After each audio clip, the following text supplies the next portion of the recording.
Sumayang gabi sa mga kumpiyansa no. Wa gyud ta kagwanta milaag na putag balik sa Mactan Island kay tuloy-tuloy man nilang kalingawan sa Liberty Shrine, Mactan. Para mutilaw tan ilang zip and sip shake ug kaning ilang salad. Ug naasa sila kalingawan ay kay karong gabi una day na ay hotel and resorts night. Ang hotels and resorts sa Mactan Island. Sila yung presentation kita waterfront 5-star hotels na siya. Grabe ang kalingawan, daghang kay tawo na Sulia Hotel Resort, Dakuas Gardenia, B Resort. Kay adlaw lagi lapu-lapu niya almost 1 month yung kalingawan.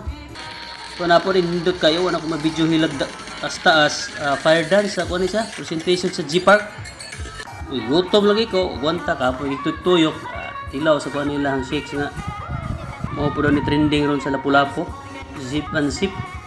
Ami kay barato ra pod tuwara. Kaon na nako salad kay kapoy kay bit-bit tuyok.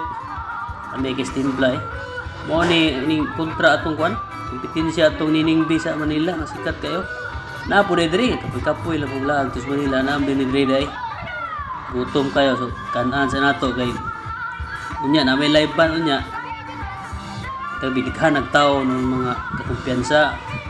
So ay lang muglaag diri kay basin dig magkatagbo ra tay kani mong gud siya walking distance ra sa moa. Dool ra kayo nya usay mapugos gimig laag kay kita man kayong kanang ana bitang lights kasi tawag kana kanang pamatay sa dag-om ba. Bro bitag dagko nga kuan. Flashlight si tawag ana nila. Perting kao na gwanta nya.